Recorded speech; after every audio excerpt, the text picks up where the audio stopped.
If you want to start living more sustainably, it's simple, really. All you gotta do is turn off the lights when you leave your house.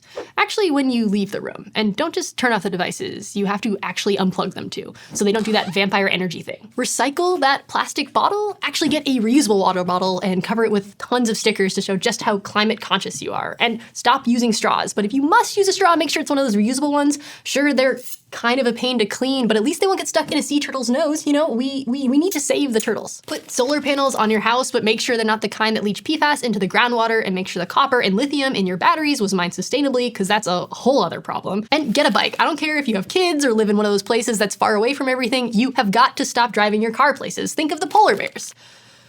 Okay, maybe it's not quite so simple really, and if you're like a lot of people, you might start to wonder whether any of that stuff actually even matters. Hi, I'm Miriam Nielsen. I'm a climate scientist who studies how droughts and extreme rain are changing with warming, a bicycle enthusiast, and your host here at Study Hall Sustainability.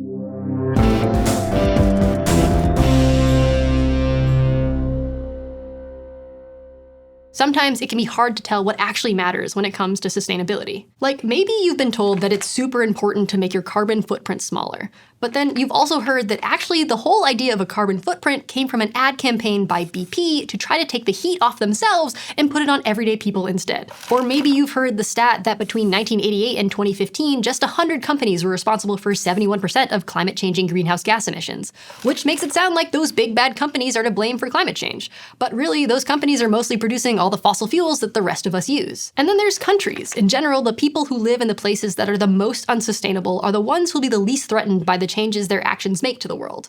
While places like the United States, China, and Western Europe create by far the most emissions and pollution, it's poorer places that suffer the most extreme weather, disease, and food and water shortages. Even in those wealthy countries, it's the poor and marginalized people who are more vulnerable to environmental crises.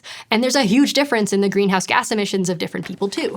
Like in 2021, the average person emitted about 4.7 tons of carbon dioxide. Meanwhile, the people responsible for the most energy-related carbon dioxide around the world emitted about 50 tons each. So whose actions really matter here? Is it the energy companies, the wealthiest countries, the wealthiest people? If my carbon footprint is only a fraction of the size of any of those big bad fossil fuel burners with their massive bank accounts, global influence, and private jets, how does my little reusable tote bag matter? Well, it doesn't really, not unless it comes with a lot of other actions and changes by a lot of other people. But that's not to say that individual action is meaningless.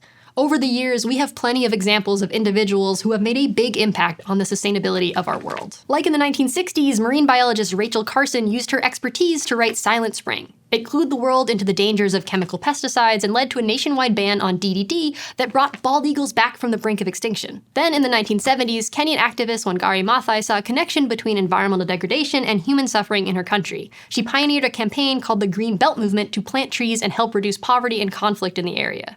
The campaign not only planted more than 30 million trees in Kenya, but also helped support over 900,000 Kenyan women who sold seedlings. And in 2021, a group of activists from the indigenous organizations of the Amazon Basin called for a global pact to protect 80% of the Amazon rainforest by 2025, a motion that was passed by the International Union for Conservation of Nature. Today, across the world, people are coming together to build intentional, sustainable communities that share cultures and resources, and to make sure that they're ready for the climate changes to come.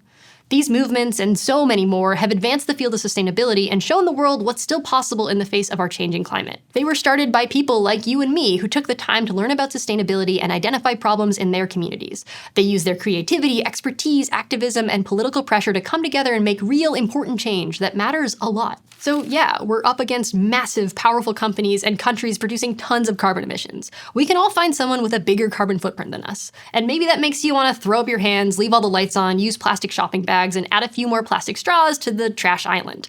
But what would that accomplish? There's no specific formula or action that's gonna magically fix everything. And feeling guilty and powerless about plastic straws and reusable shopping bags isn't gonna fix everything either. But being mostly blameless isn't the same as being mostly powerless. The unsustainability of our world isn't really any of our fault, but it's still our responsibility. So there's nothing wrong with making changes to your individual lifestyle. Biking instead of driving or building your own solar field are great ways to live more sustainably. If those changes feel possible, do them. And you should definitely use at least one of those water bottles cluttering your cupboards. But you can also find ways to work together with other regular people to change things for the better. Because sustainability isn't about us versus the big bad companies and governments and wealthy people in their private jets. We share the planet with both the people with much bigger carbon footprints and much smaller ones. And we all have to live live with the consequences of each other's unsustainable choices. So sustainability has to be bigger than any individual. It's as big as all of the systems, countries, companies, governments, and neighborhoods contributing to and fighting against climate change. And addressing all of those things is a lot. Which means that along with everything else, sustainability is about a shared belief that the future of the planet and its inhabitants are worth the effort, and that it matters. So stay with us as we explore the huge world of sustainability and all the different ways you can actually be a meaningful part of it. If you're enjoying this series and are interested in taking the full Study Hall Sustainability course and earning college credit from ASU, check out gostudyhall.com or click the button to learn more. And if you want to help us out, give the video a like, comment what you're looking forward to learning from this series, and smash that subscribe button. Thanks for watching. See you next time.